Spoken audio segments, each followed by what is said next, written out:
So Tucker might be referring to some corporate Democrats, etc. But anybody that watches the Young Turks knows we criticize big business plenty. Good for you. Good for you. Good for you. Yeah. Good for you. And so I mean, to use the same Apple example, Apple makes a nice phone. I have one, but that doesn't mean they should pay 0% in taxes.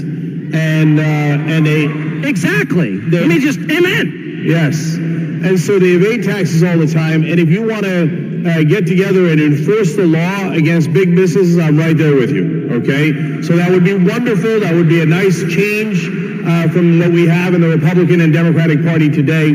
But one more thing on immigration, Tucker. So just stop right there. Hey, we're in agreement. Cenk, and I know it's not Cenk, it's Cenk.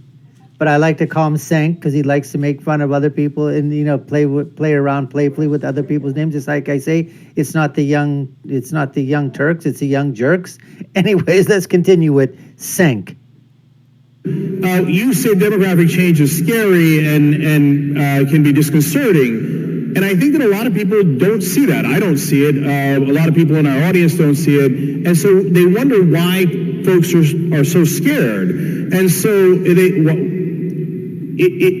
I literally don't know the answer to that. If you're saying crime, it's not crime, as we talked about before. I can give you more stats, 110% increase in immigration since 1980. Crime in the country has gone down 36%. Okay, and in the cities where you have the most undocumented immigrants, you have the least amount of crime. And in fact, studies have taken out other factors, including poverty, and they still see that undocumented immigrants lead to less crime, not higher crime.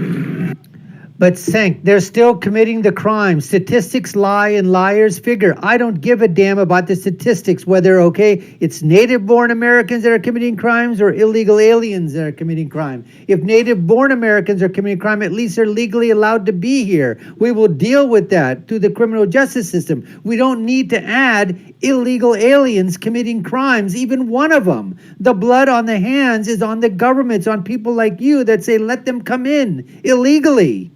Don't give me statistics. As I said before, statistics lie and liars figure. Okay, so that's just a fact. That's a fact. So then I don't know what you're scared about. And Tucker, look, you're against... scared about an illegal alien coming in here, robbing me, robbing my family, robbing my wife, raping people, killing people, mugging people, assault and battery, stealing, drugs. That's what we're afraid of, Cenk. You know, how much more can I go down the list? As far as I can tell, and correct me if I'm wrong, what you call chain migration, what others call family migration. And so that is, as you acknowledge, the majority of legal migration. You're also against the lottery, and you do the math on that, and you have eliminated 85% of legal immigrants. But the country is massively, as you just stated, in favor of immigration. So if you're against undocumented immigrants and you're against legal immigrants and you cite fear and demography, can you see why people then would be concerned that it's racial and not based on crime or any other legitimate factor? Before we get there, again, Cenk's making his points, talking about that. That's fine. Give the statistics. Say what you want. I doubt some of those statistics are true because, like I said, you can always manipulate statistics in order to favor whatever point you're trying to make. But again, when Cenk is talking about this thing here is that, listen, he went back to the well again. Demographics, which means, it's a dog whistle for bigotry, for racism, for this, for that, and throwing it back to Tucker in terms of this. All I would basically have to say to Cenk is that, listen, it doesn't matter in terms of what the issues are about illegal aliens. They should not be here in the first place. That's where the problem starts, right then and there. Then when you talk about chain migration and the lottery, why should we have a lottery?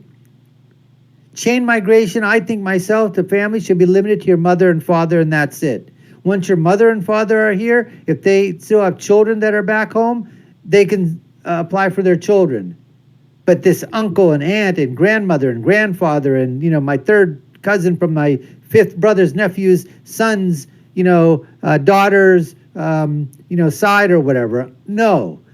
Chain migration. A lottery. No. Anyways, let's continue and see what Tucker has to say. I guess. I mean, in my case, I mean, I don't want to be defensive or anything. I don't think I really am very defensive, but I don't actually think that there's a real, I mean, look, I sincerely appreciate this because I like an actual adult debate with a smart person about this, but I see that so rarely. Instead, I see people coming to the conversation convinced of their own virtue. Yes. And you don't actually, so it's a very simple way to write people off.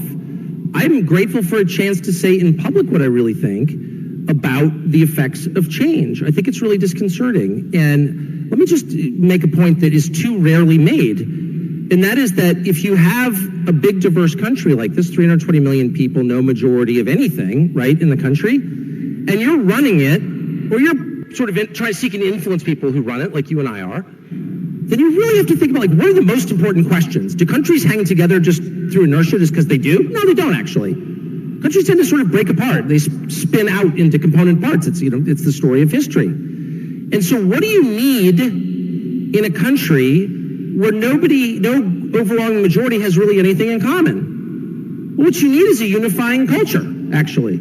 A set of ideas. This is very obvious. This is not like, you know what I mean? This is not applied physics, okay?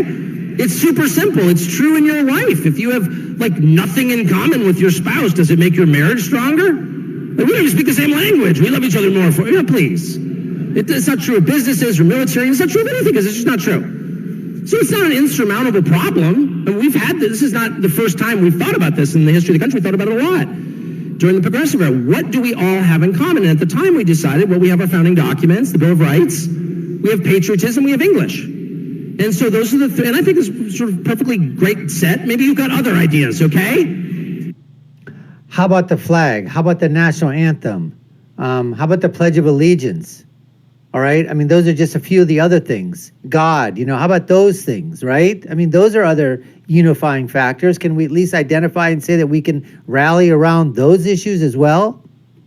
The point is not what are those things. The question is you must have those things. Yes. And if you don't, you're going to break apart. And maybe not now, but at some point you will, because why wouldn't you? So I would argue that the very idea of multiculturalism is insane as an organizing principle of a country. Not because I'm against, not because I'm against other cultures. My favorite thing is to travel and go to different cultures. I think they're super interesting, and a lot of them are great, maybe some better than ours.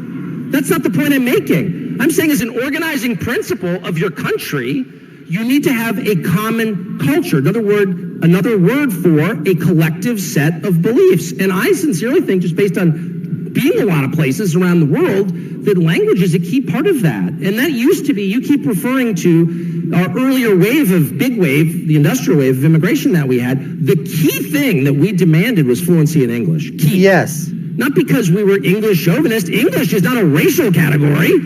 It's a language shared by people of all kinds of different cultures. It's the language of Nigeria, okay? It's just a language.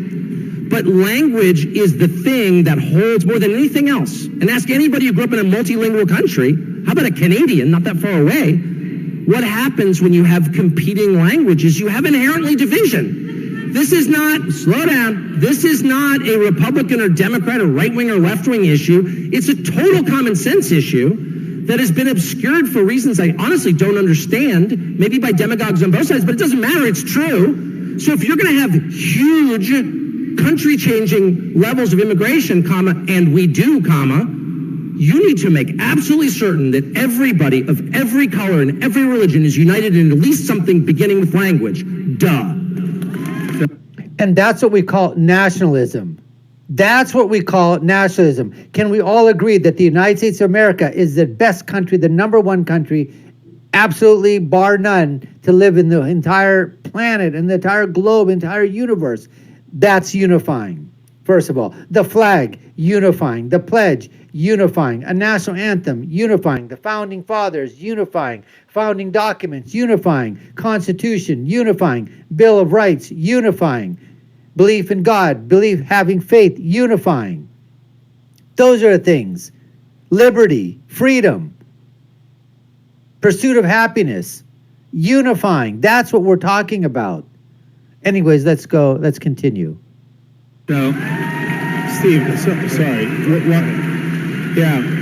So I think this goes to the core of the issue, and I think this is a really interesting conversation. And so, look, on English, I might not be as doctrinarian as you think. I came here with not knowing any words. I knew 3 English words. When I was How old were you? I was 8 years old, and I knew yes, no, and girl. That's it. And they threw me into the deep end, and I did not do English as a second language, and you pick it up quickly. And so I get that we have to have a unifying language. India has a unifying language. It's also English. And so I think that there's a reasonable way to do that. I don't think that you have to throw everybody into the deep end, especially if they didn't come at the age of 8. And everybody has a different perspective, and there's a way of easing into that. But when we talk about culture, well, America's culture is not unicultural. It is, by definition, multicultural. That is our culture. So, I mean, we're playing semantics with words here, but I would say that America is many cultures brought together. That's what they call the melting pot. And those cultures that come together,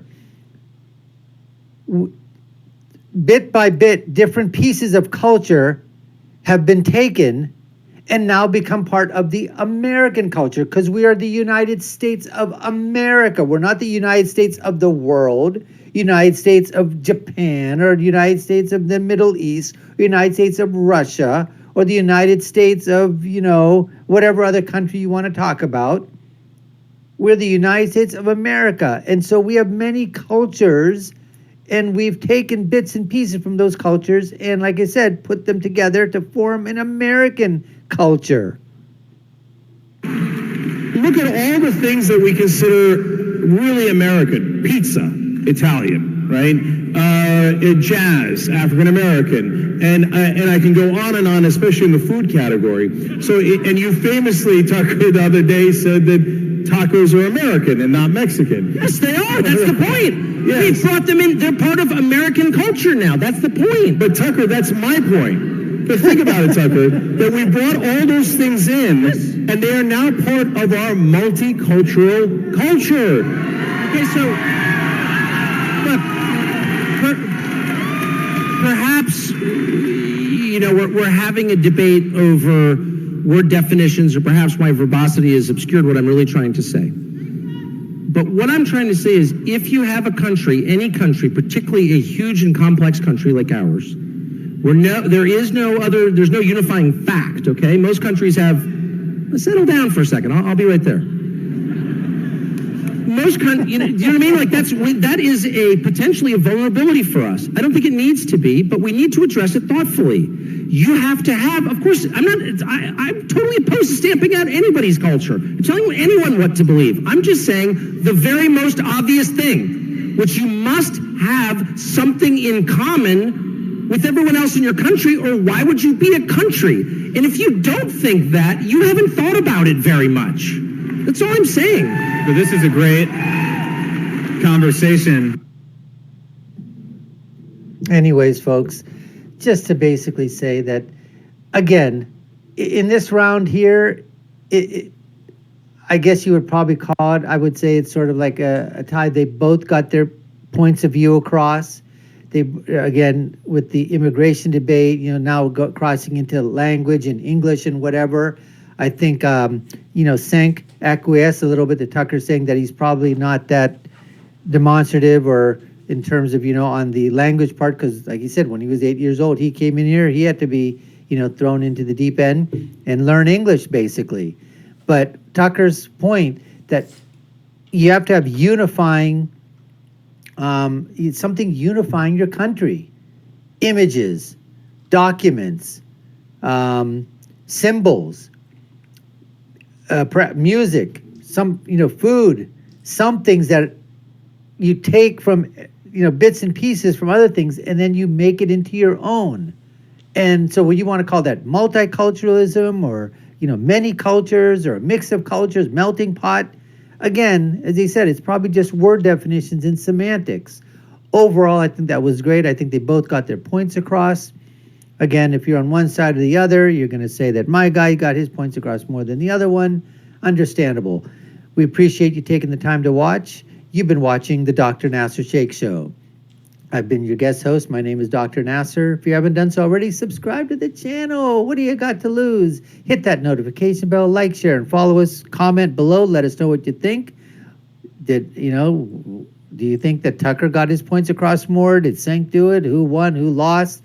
Let us know. We'd love for you to share your thoughts on that. And I'll leave you with my final thought, which is, when you're right, you're right. And when you're left, you're wrong. We'll see you again next time, folks. Take care and stay safe.